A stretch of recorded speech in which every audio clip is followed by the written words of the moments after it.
Okay, well, thank you. I'd like to thank everyone that's joined and welcome you to our webinar, How to Launch a Tech Company in Europe. I'm very pleased that you could join us, and we've got some great speakers who are going to give their insights on how to build a media presence in Europe. So I'll just explain the running order that we have today. We have speakers from Eclat Marketing in the UK, Diane Canham, who's the founder. We also have Helmut Weisenbach, who is the founder and CEO of Weisenbach PR, which covers Germany, Austria and Switzerland. We have Tommy Valdercrane, who is MD of Tucalic PR in France. And we're also joined by Jerry Scala, who's VP of Fireman, an enterprise security management company, who's going to share his experiences of launching 2 companies in Europe. We'll also have opportunities, if you do want to ask any questions to the panelists at the end, then please do send me your questions and we'll fire those over to the panel at the end of the presentation. So before we start, just a very quick introduction to our agency. We are Eclat Marketing. We're a specialist tech PR agency. We have a particular focus on IT security, on mobile, on telecom and broadcast. And just to explain a little bit about our partnership of international agencies, we actually established a network of independent agencies that were tech-focused and that can provide support across different regions. This is what we call Newshound PR, and all these agencies, and you'll hear from 2 of them today, share the same focus on achieving results. It's a results-oriented approach, so we do what's called a payment by results approach, which links a proportion of the fee to achieving agreed targets. So without any further ado, I will hand over to our first speaker, who's Diane Canham, MD of Eclat Marketing, who will explain more about how to really launch and build your presence in the UK.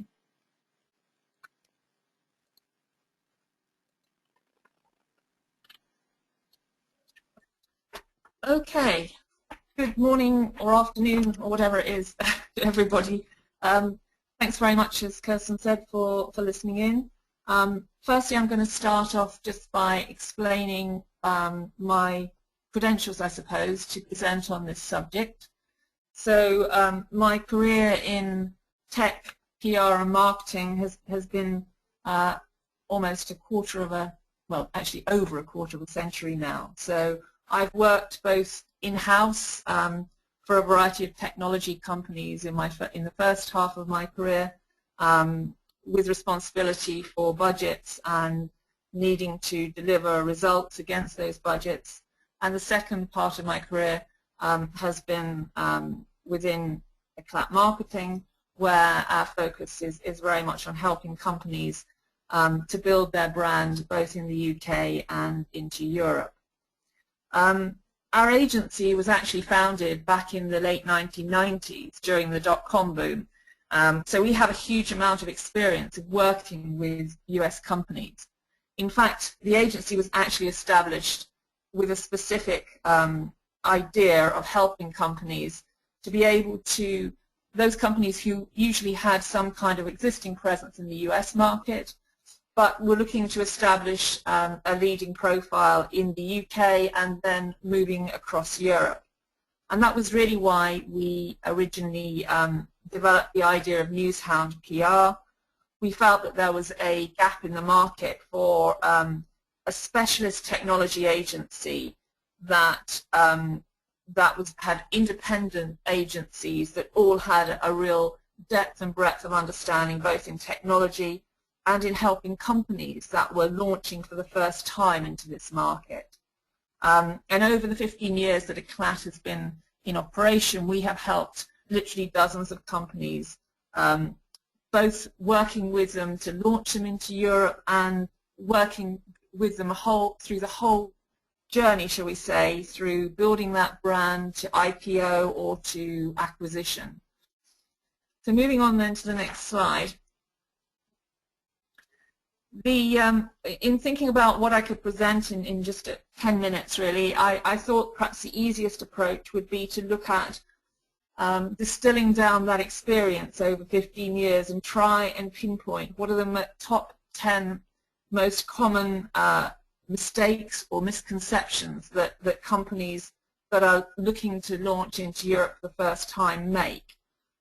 These aren't in any particular order, but hopefully they will help you to avoid making some of those mistakes if you're thinking about planning a launch into Europe. So if you could move on to the next slide, please. So the first issue is one of budget, and very often people underestimate the cost of doing PR in Europe, or think that it can be handled centrally out of the US. And this is really this is a false economy. In order to really build a brand in Europe, you need to invest in the region and build a strong presence in each of the different diverse markets. As I'm sure you're all aware, Europe is not one country with one set of media. It's a region of rich diversity with multiple languages, different cultures, economies, very different markets. And really, if you're going to be seen as a player in those markets, you need to think individually and develop strategies for each of those countries in order to be successful. You need to make sure that you have local presence in the markets. If you want to be seen as a player in the UK market, for example, you need to have a point of reference. You need to have a spokesperson, ideally, a channel if you're selling through the channel, and you need to have some proof points. But it also varies depending on whether, in terms of who you're targeting. So some of you may be targeting the enterprise market, and it's certainly true when you're looking at the enterprise market that you need to be addressing that on a country-by-country basis. Or the consumer market, you need to be thinking about the individual media that are read in the different countries. However, if you're looking at, for example, mobile operators or broadcasters or broadband service providers, then it's a different story, and there is a different media which does have a more pan-European or international approach. So there is no one-size-fits-all approach for this, and you have to think about it in the context of who you're looking to reach out to. It's also worth pointing out that the cost the cost of individual PR activities in different markets isn't even necessarily related to the size of that market. So as an example, Sweden can cost you as much to tackle as a market as, say, the UK or Germany. This is because the cost of employing PR professionals in this market is higher. So you have to look at each individual market and evaluate the cost versus the reward of investing in those markets. Of course, you also have the factor of exchange rate fluctuations, which can also have a bearing on this issue. So moving on to the next myth or mistake, shall we say, one of the most common difficulties, I guess, that we have, oops, we seem to have gone backwards, is in terms of the timing. So can we move forward to the next slide? Right. It's very common for us to receive requests from US companies to launch their products during an industry exhibition. And it was only really probably relatively recently that I understood why this was such a common request. And it's because in the US, it's widely recognized that being such a large country, the prime time for journalists and analysts to meet up with vendors is at these shows. Therefore, that is the expectation.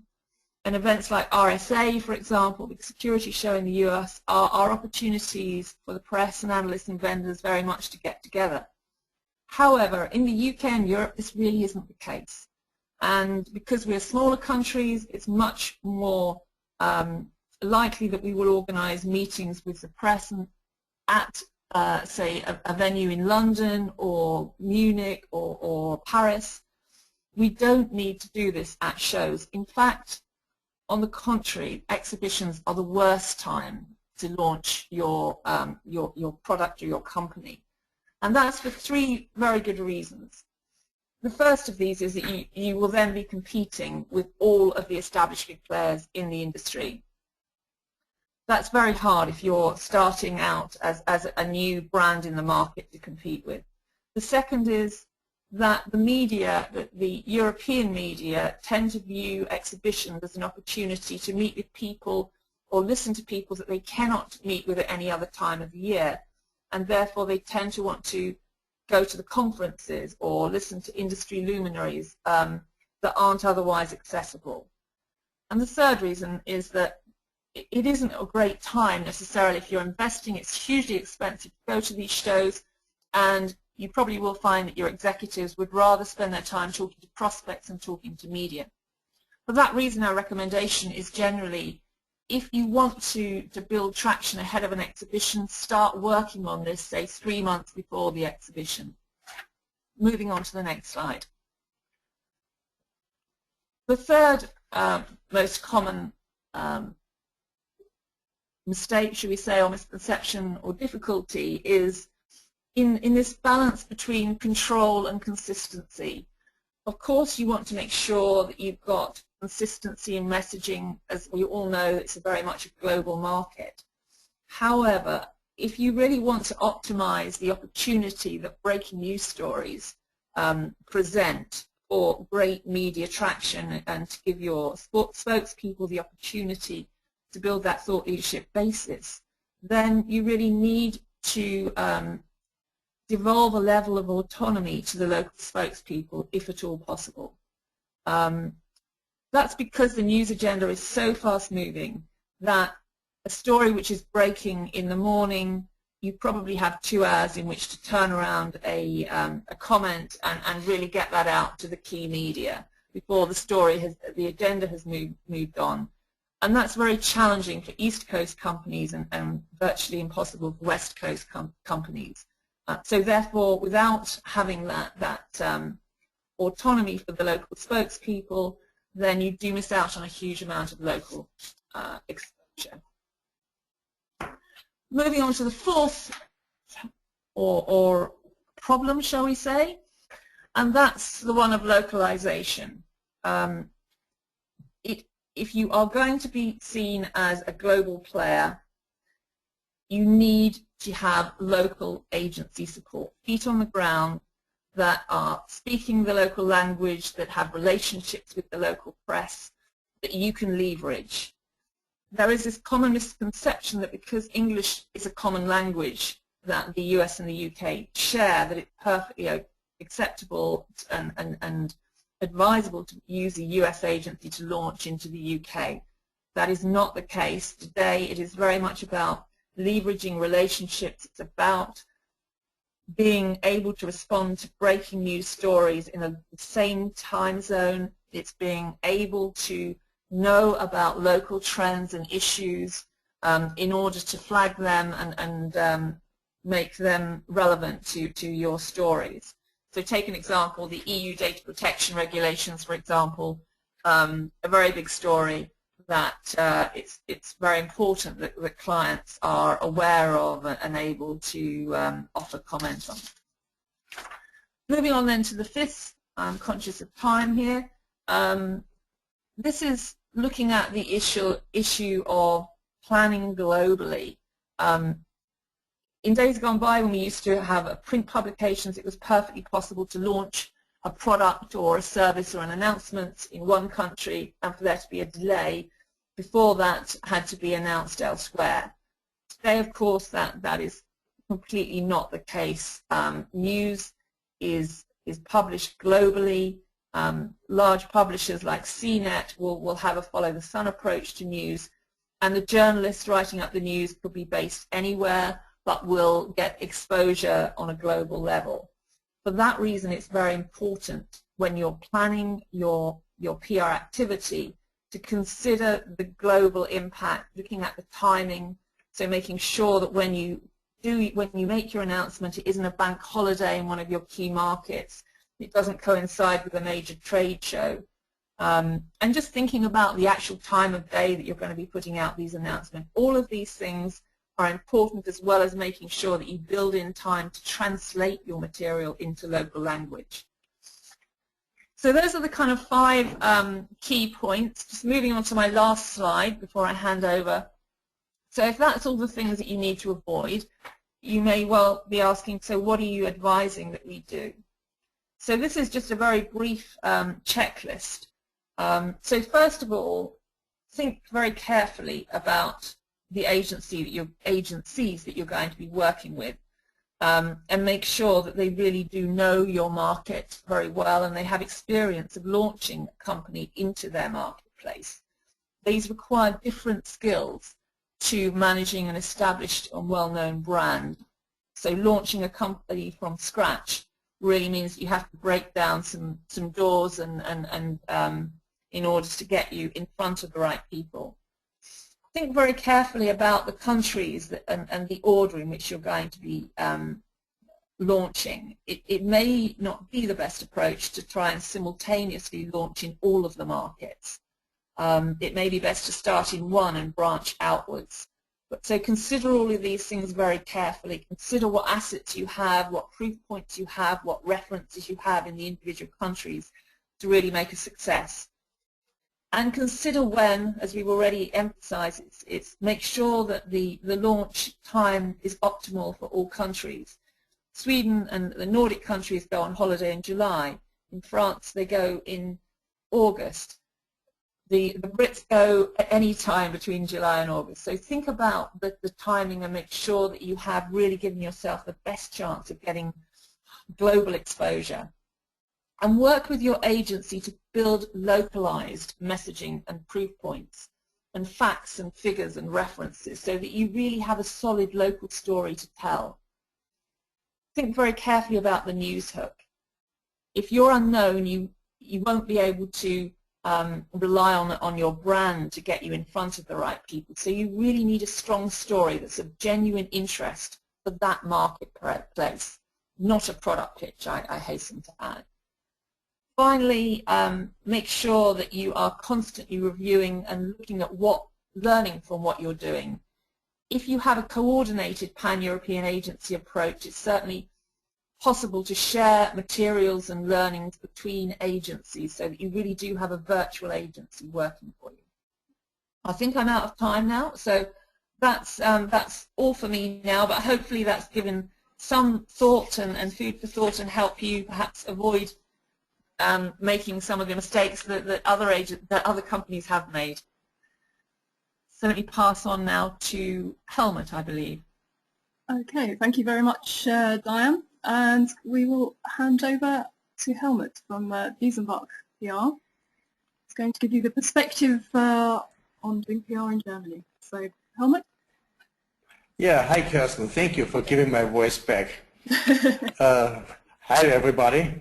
I'm the guy on the left bottom picture you see there.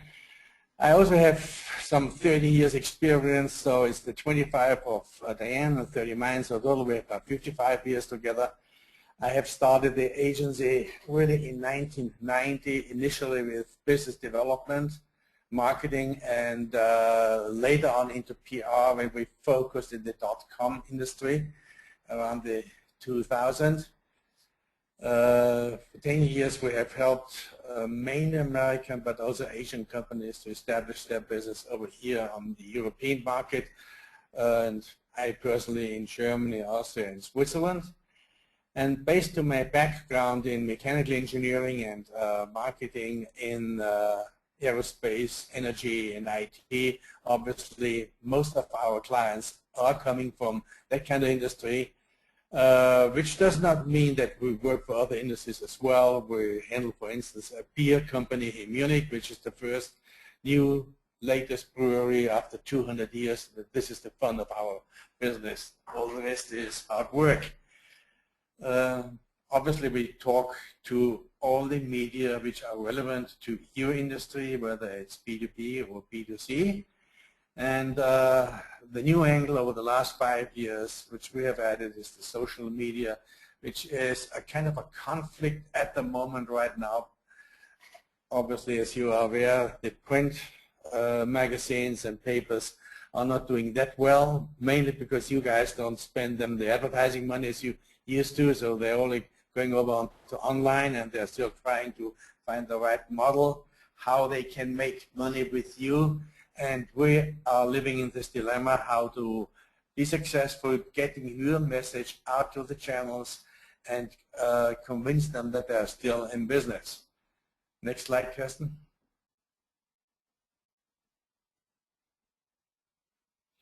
Diane has already elaborated quite a lot on coming to countries, think global, but act individually in the countries, and there's a good reason to do so.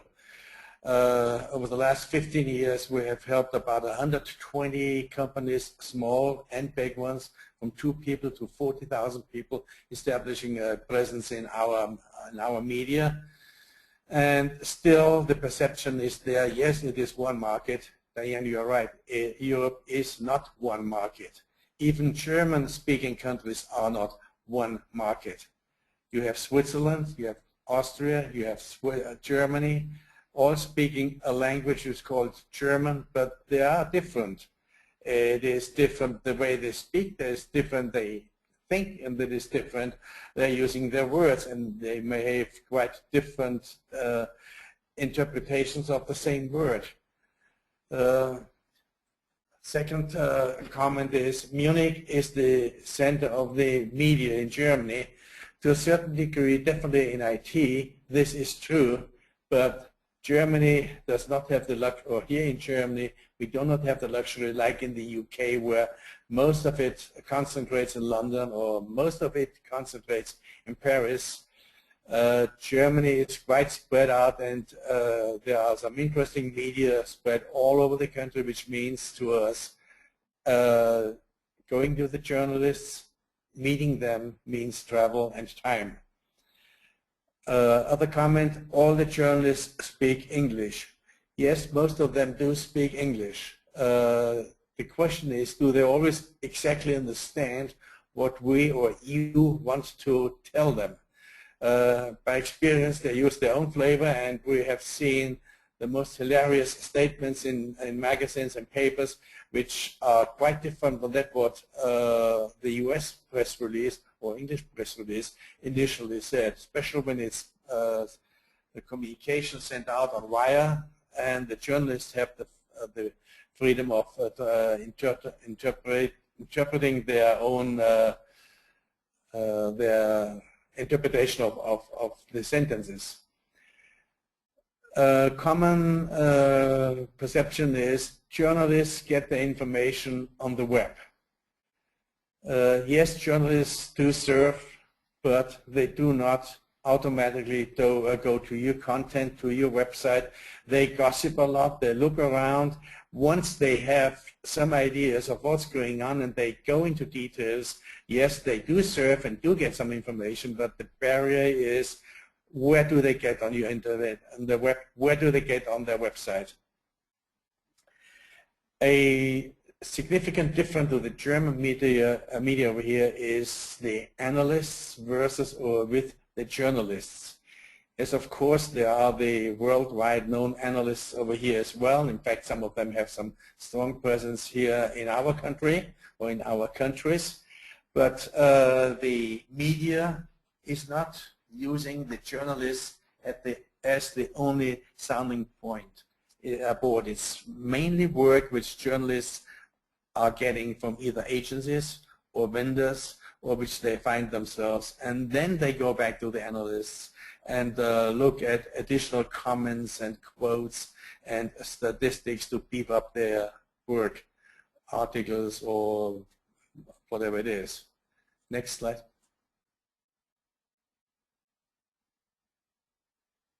To give you some idea of the magnitude of the challenge in our country, where we need to go and where we contact is all those the cities I have listed, going from Hamburg over to Switzerland, to Austria. You have something like 8 or 10 locations we have to be there and go into their publication houses and so on. 10 news agency is a low number. If we take the smaller ones, it's really 20. Then we look at print magazines, online channels. It's a big variation, a big number. And the last line is social media. Social media is something rather new over here in Germany and also Switzerland. As far as news is concerned, now it's been there for many years, but really it's picking up now as a communication channel from the vendor directly to the reader or the prospect customer. And all the models, all the magazines, all the publications, all the agencies, news agencies, they are there trying to find a business model how they can still make money. So that's a moving target right now, and right in this scenario we have to work and get your message out to the right people. Just to give you a bottom line number on that, 30 to 35% of your European business is here in our area in DACH, which means Germany, Austria, and Switzerland. Next slide.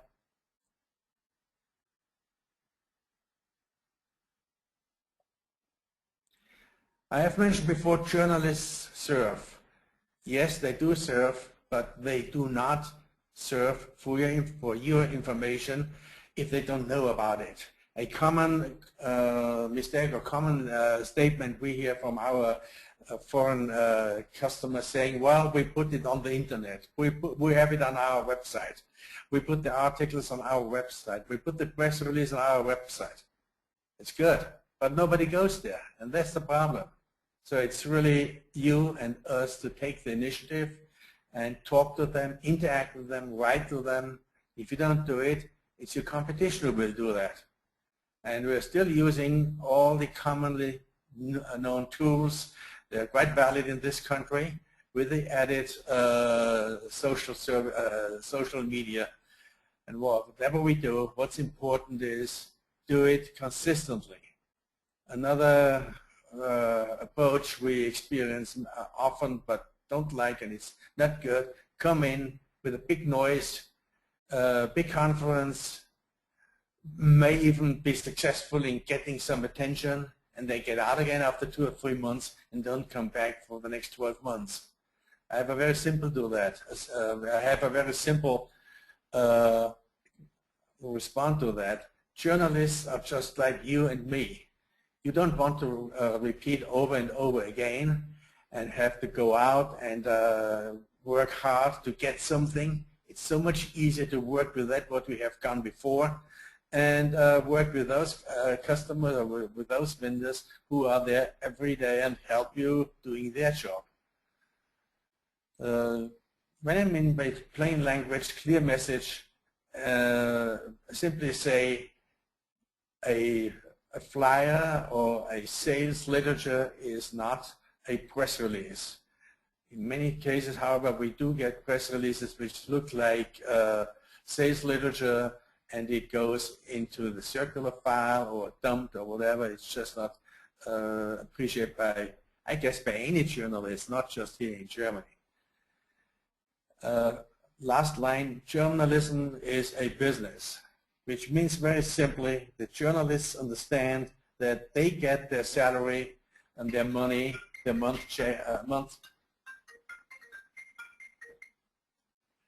they get it from advertising money, they get it from advertorials, they get it from a very small degree from magazines sold, but that's a fraction of a percentage.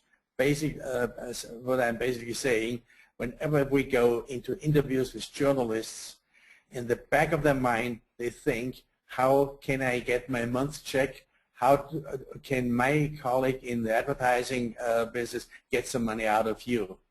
Unfortunately, that's the situation right now. It's very unlike that what it was 5 or 8 years ago, when journalists love to talk to you, they love to talk about products, they love to talk about your business, they love to talk about your development, but that's changed quite a bit. So whenever we go into interviews or contact or interact with the journalists, we have to give them the best information to make it very interesting to them. And we are back to the local relevance. They want to know what is going on in my country, what's going on in my area, what are the products which are relevant to my country. That's what we are facing here in our country. Next slide. So take it for granted, journalists don't speak the English language which you think they speak. It is a matter of courtesy, talk to them in their language. It is very important to deliver your right message and the right flavor in the German language. And it's really our job, unless you have your own experts in your country or in your company, to translate or localize the message in the way that it does really mean what you want them to think it is, and not leave it, don't leave it up to them to put in their own interpretation. Even an English word can mean many different things, and we must give them the right translation. Of course, ideally you have local spokespeople. If you don't have a local spokesperson, then many times we are a very good interface between your overseas colleagues and the local people here and the journalists and the publications. Obviously, quotes of local customers are important in Germany as they are important in any other country. Bottom line, it is significant and it is important to commit, to demonstrate that you commit to the market and be here and play by their rules. That's my speech to you. Kirsten? Okay, thank you very much, Helmut. And with that, we will hand straight over to our next presenter. It's Tommy Bauderkron, who is from Localization PR in France. So I'll say hi, Tommy. Hi everyone. Thank you for attending. So I'll talk about France, actually. So I'll first present myself. I think I'm the junior person here because I only have 16 years of experience in PR and marketing. So I don't add much to the other numbers, but I'll try to show you a bit how things work here in France. So I'm managing director of Localization PR. We are a tech PR agency, B2B and B2C, and we also work in healthcare, clean tech, energy, and higher education. Myself, I've been working pretty much in technology, and I served a lot of IT security and network companies, as you can see, F-Secure, WebSense, AVG, Avast, and many more. And I've been working with a lot of international companies because one of the maybe the chances I have is that I'm fluent in English, so I understand pretty well the way US works. So this helped us create a lot of successful launches and strategies for all these companies here. And a lot of the points that I'll be talking about are pretty close to what has been said, but France still is a pretty complex country, and you'll see that we have a lot of cultural specificities that can be tricky sometimes if you don't have a feet on the ground and a person who knows the country. A quick word about Localization. So we were created in 1994, and the name next to Localization Revolution 9 Group is a group we joined actually a year and a half. So now we are still independent in our activity, but we are part of a group where we're 170 people, and we serve pretty much any marketing service you would need, from consulting, brand positioning, social media, video, website, and all digital campaigns. So we can really help you not only in PR but in all the fields that help you address the journalists, but also your clients and the French market. So let's move on to the next slide. A quick overview of the French media landscape. We have more than 7,000 media. This gathers online, print, and broadcast. About 7,000 journalists, if I think we were 40,000 a few years ago. So press has been pretty much shrinked a lot in the past years. Most of the press is located in Paris, national, specialized, and verticals. And if you want to talk with media, with the people, clients, or partners out of Paris, local dailies have a strong influence, and they can even have influence in the business side when you have a nice success story with a local company. So this is something that you should not neglect, is identifying with your local partners some local stories, and this can be leveraged locally. We were talking about social media before, and bloggers and social media have been, France has been a bit late on the adoption of these new media. So we see a stronger influence of bloggers in the B2B field. It wasn't the case 3 or 4 years ago. Now we're getting some good bloggers. And linked to this, the social media in the B2B field is still very, has a very low maturity. So I would say that Twitter is starting to come up, but the most influenced social media in business to business would be LinkedIn today. Knowing that we work Twitter accounts for some US-based companies, and we have a hard time gaining influence in some verticals like supply chain or security. So don't think that you can have the same success in social media and specifically on Twitter in France right away. And I think in the next 2 to 3 years the influence will be stronger, but it's still in the mix of the users. We can move on to the next slide now. Talking about the market and specifically talking about the IT market and how the IT press has been moving on in the past 10 years, we have lost many print publications. On the other side, we gained a lot of online magazines, but we still have a strong shrink in the IT press.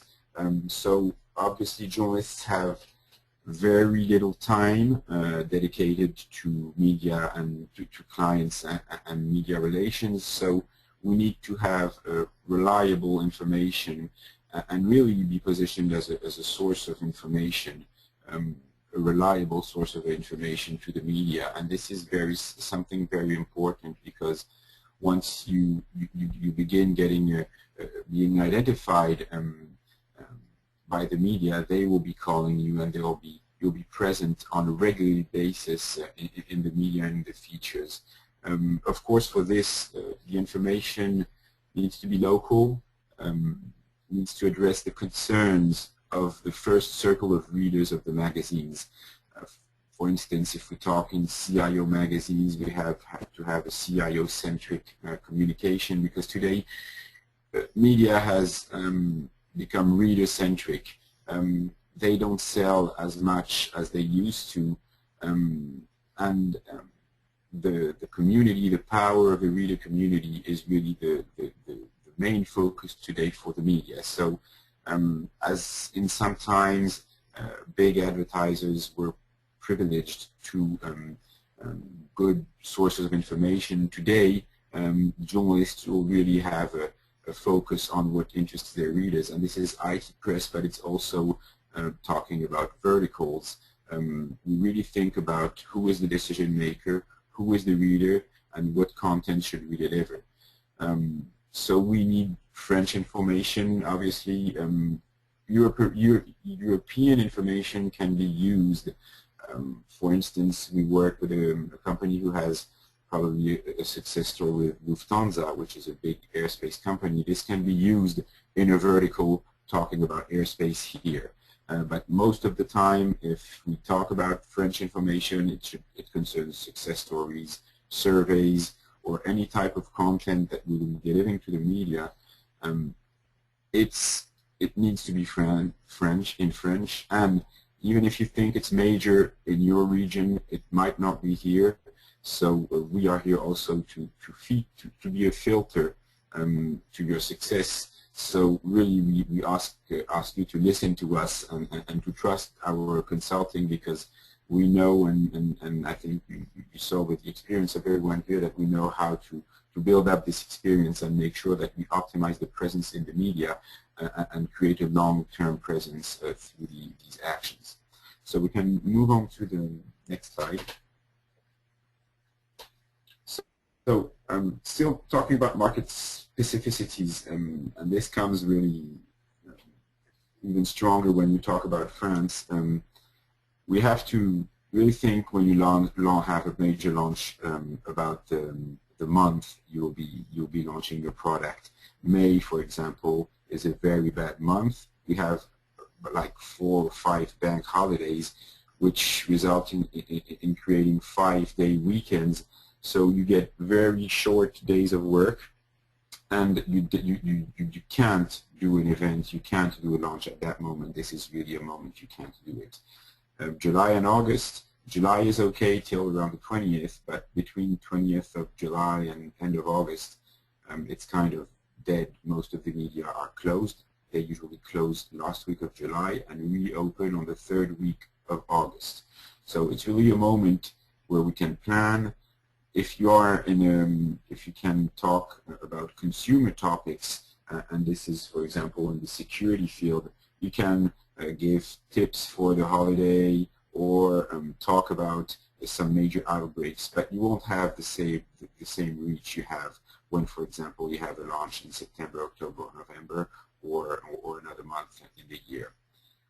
You also need to choose your day. We usually recommend to have press launches or press events on Tuesday or Thursdays. Wednesday is Mother's Day, or Kids at Home Day, we would say, so many journalists are out of the office. Monday is not a good day either, and Friday either. So as you can see, when you really need to choose your good moment when you want to launch a product here. And once again, we are here to help you and give you the support, the local support to optimize this launch or this activity. We can move on to the next slide. So, talking about journalists, what they like. When you're going to talk to a journalist, you're going to create a relationship. I think one of the main points is read a few articles, or we will send you some articles and give you some insight on what were the key points. We'll talk about this with your local speaker. You need to show interest in what they do. Talk to them about the last article they wrote, even if you don't agree. This will show that you have a first level of commitment and of interest, and you're not just trying to use him for an opportunistic activity. Journalists like also, and this is, when you have a first meeting and you don't know the journalists, they like to people who can talk on different topics. Talk about your market, but talk about the economy, talk about this or that news outbreak that came out in the IT industry. Show that you're interesting, and that maybe they can call you when they're writing an article about a different topic, and still we can give an interesting point of view. They like when we go straight to the point. They like facts and figures. They need local speakers. In France, journalists don't speak English that well, so most of the time, if you don't have a local speaker, they won't always accept the interview, and if not, they'll ask the agency to do the translation. But this doesn't show a great commitment to the market, so this needs to be addressed. They like success stories, and this is really with this new orientation, reader-centric orientation. Success stories is the user talking to the user, and this is really what they like in their magazines. What they don't like is a speaker with a PowerPoint presentation, standard corporate presentations. You need to be flexible when you talk to a journalist. You need to know that you're addressing not only the journalist, but his audience. CEO or executive speeches, they don't care about that. They prefer to have an interesting CTO who can talk about hackers or the challenges of mobility, and not only talk about his company, his product, and the growth he had last year. People, they don't, we had this case talking about the French market in English. We worked for Fujitsu, PFU Fujitsu, which is the scanner division of Fujitsu, and they had a media partnership with the media, and they wanted to, the journalist wanted a specific French local interview, and they said their European product manager could do that, and he refused the interview because he said, and this is the following point: a global company with no local presence, or no person who can speak English French, is not a global company for them. So and they don't like companies, and mostly leading companies, who don't have proper screenshots, proper pictures, and this gets back to what has been said before in terms of preparation of the launch. This is very important to have the proper material if you want to show that you are a good partner for the journalists. We can move on to the next slide.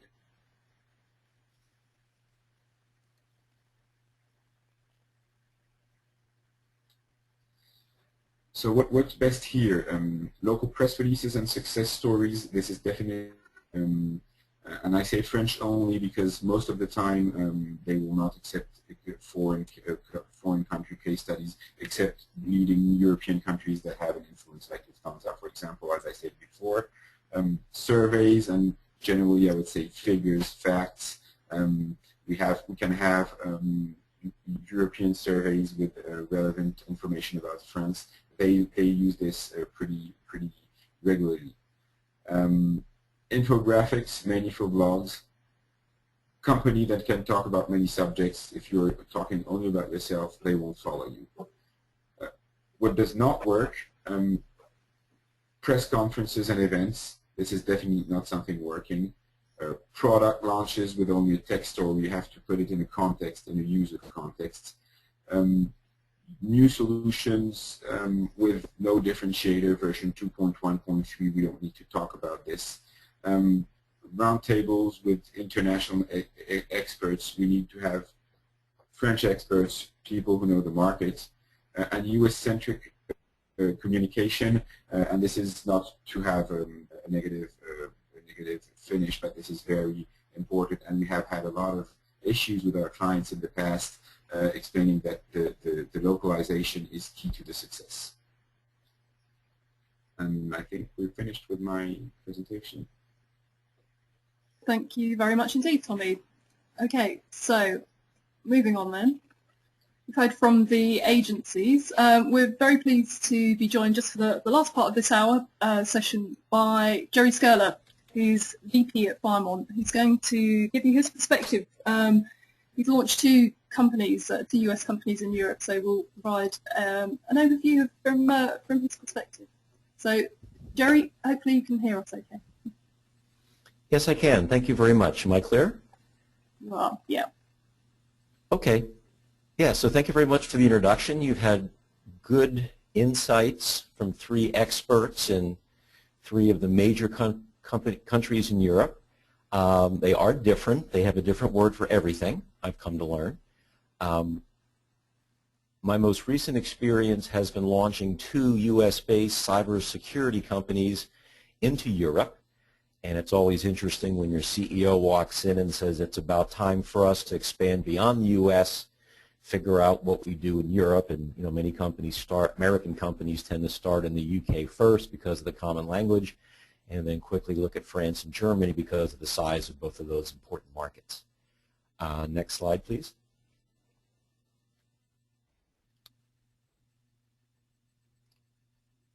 Part of my process was actually to fly over to the UK and interview 6 or 7 different agencies before we selected a Clot Marketing at my previous firm, Nitro Security.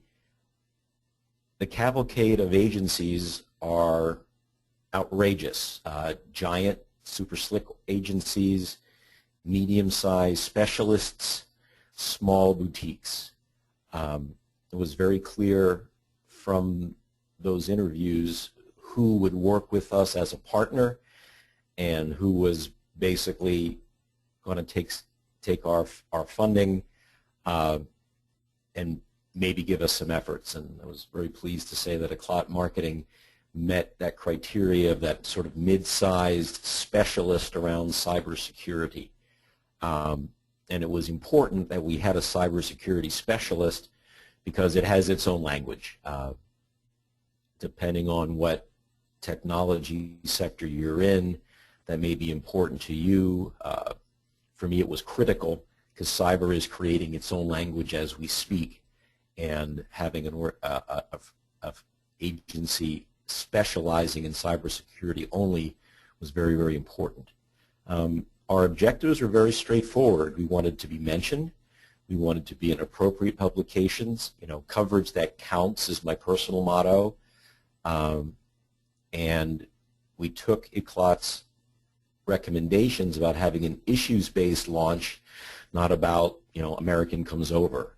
Now, in cybersecurity, the general news media provides lots of opportunities for that, given the almost daily data breaches of dramatic proportions, former NSA employees fleeing the United States and traveling through various countries in Europe, and Europe-focused breaches in addition to global breaches like Sony and eBay and Target and others. The press and analysts were a key element of this, and it was very clear, and part of our process was who understood that, once you get the press interested in something, they quickly go to analysts and local analysts in country to get the vendor's comments validated. So the advice was you brief the analysts first, then the press, because then the press go back and ask the analysts if these folks know what they're talking about or not. And so that capability was very, very important. On the breaking news front, we've had some very creative programs with Eclat. One of the best was regarding the London Olympics last summer, when it became clear that the London government was going to try to minimize traffic disruptions by asking London-based employees to not come into work. A light bulb went on during one of our regular weekly calls that network organizations were going to be provisioning a lot more work-from-home access into their networks than they did normally. Right? In many cases, 15, 20, maybe 25% of a workforce of an organization works from home, the rest are in the office. Well, in this case, for 2 weeks, that was swinging to 100%, and the changes in configurations of the network to do that could lead very easily to holes that could be used by hackers to breach security and exfiltrate data. Eclat quickly connected with the idea, came up with several excellent story angles, and I think we had 7 or 8 immediate pickups in both business and trade publications. It was an excellent campaign done very, very quickly. Next slide. In working with an agency, I completely echo what Diane and Helmut and Tommy have said. You have to work with local folks in the right geography. Even in the U.S. and in other parts of the world, when I've selected agencies, I've never seen a global agency outperform a quality local agency, and I believe that that's the case. It creates a little more work on the vendor side because you're managing 4 or 5 agencies, and the benefit that the globals claim is you have one briefing call with them or one brainstorm call with them, and they cascade things down to all the in-country affiliates. Well, the in-country affiliates have some of the best ideas, not the headquarters folks. So I've always focused on and been very successful with quality regional specialist organizations who indeed do understand the market. Classic example, Nitro security products as well as Fireman products have elements of privacy management to them. And so we had learned about the EU privacy laws, and we assumed if we talked about a product relative to the EU privacy laws that we'd be set. Well, we learned that every EU country has its own individual privacy laws that build off of the common EU law. So we quickly understood that that was the case, and the requirements of the privacy laws in Germany with workers' councils was very different than in the UK, and was very different in France as well. So local folks do understand the market, and that leads really to the next 2 points, is to support them and listen to them. I'm based in Boston in the East Coast, and I've had CEOs in my time zone and in different time zones, and before I agreed to go forward with PR overseas, I said, you need to be available when we get hot story opportunities and they need a C-level spokesperson. And that means waking up at 5 a.m. or 4 a.m. or 6 a.m. Eastern Central Time to be on a call, because when news breaks, it breaks quick. I got those commitments, and the firms I've worked with have been excellent at knowing which level of spokesperson to use and for what type of opportunity. Second element is to have, wherever possible, spokespeople in country.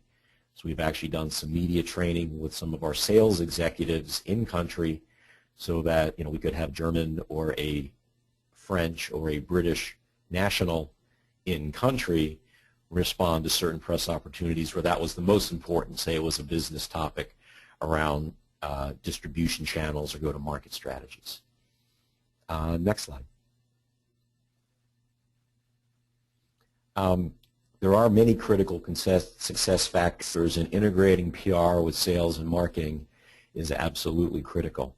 We recently had a data breach by Monsanto in the U.S. where a small division had customer and employee information on the same server. That server was breached, and it got quickly picked up by some UK outlets. The Eclat team quickly came up with a story angle, looked for a quote from our chief technology officer in this case, not our CTO, and that happened very quickly. We then complemented that with comment from our UK sales executive, because it's important when you do expand overseas to realize that the channels you go to market with are looking to see if you're serious about being in the market as well.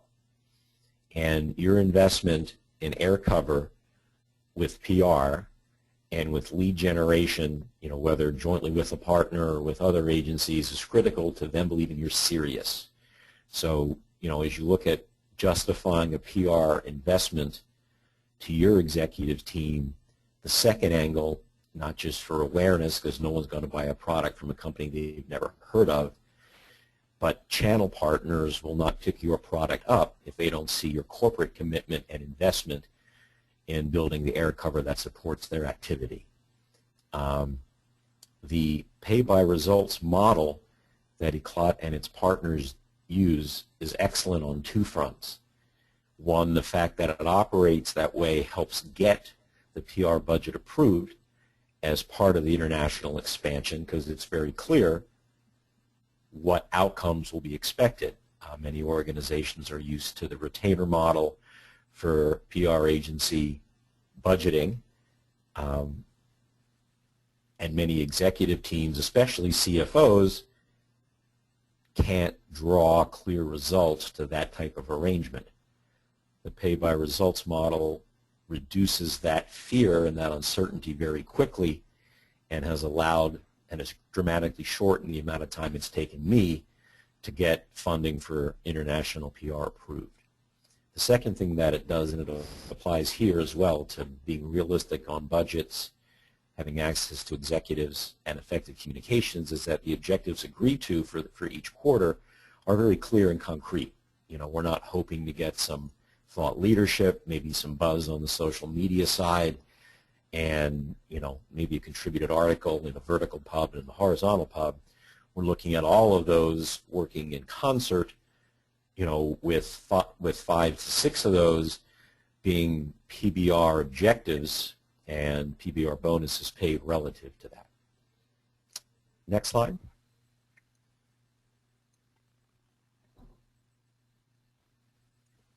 So thank you. I guess I would close my section, and we're open to questions, by saying that you do need to work with local folks. The team of agencies represented on this call represent the best of the mid-size expert organization that I've integrated with. I'm happy to recommend all of them and happy to have one-on-one calls with anybody who would like to for private references. Over to you. Okay, thank you very much to all our speakers. Thank you very much, Jerry, for giving your insights there, very useful. Conscious that we are just a little bit over our time, but I would just ask if our panelists could answer a couple of questions that we have had in. First one is a question just looking at the kinds of budget and costs that should be allocated for a launch campaign. So, Diane, I wonder if you could give some guidance on what sort of budget we could be looking at for a launch in the UK. Yeah, thank you for that one, Kirsten. Budgets are a very difficult one. You can't be concrete about them, and to some extent it is how long is a piece of string here. It depends on a number of variables, of course. It depends on which countries. We've already established that the costs are different depending on the countries that we're talking about. It depends on how quickly you have to make the traction work. But in order not to avoid the question and to give our listeners some idea of perhaps the minimum fee that you should be looking at, if you were looking at say the UK, France, and Germany, the minimum sort of investment you should be considering is of the order of $45,000 a quarter or $15,000 a month. That may flex slightly, but that really hopefully gives you some sort of guidelines. It is really an investment. This is absolutely an investment that you're making, and you need to look at it in terms of the rewards and the risks associated with that investment. Okay, and then just one final question before we close.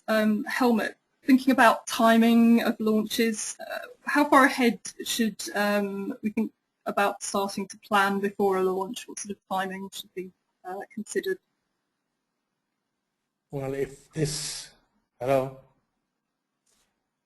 am I online now? You are? Okay. Usually it takes us 2 to 4 weeks to really get up to speed, to go out to the media, before we send out press releases or any communication, who are the right ones we talk to. We did have situations where we had to get out to the market within 1 week, but that's really working day and night. But to get a good briefing, get a good messaging, and get the internal organization within our client set up and get the approval process can take anywhere from 2 to 4 weeks. Great, okay. All right, well, I will close it there. And so thank you very much again to all our speakers. The webinar will be available from the ECLAP website. You have our contact details there if you'd like any more information or would like a free consultation, then please do contact us. If you have any questions, you can email us, and we look forward very much to hearing from you soon. So thank you very much, everyone, and we'll say goodbye.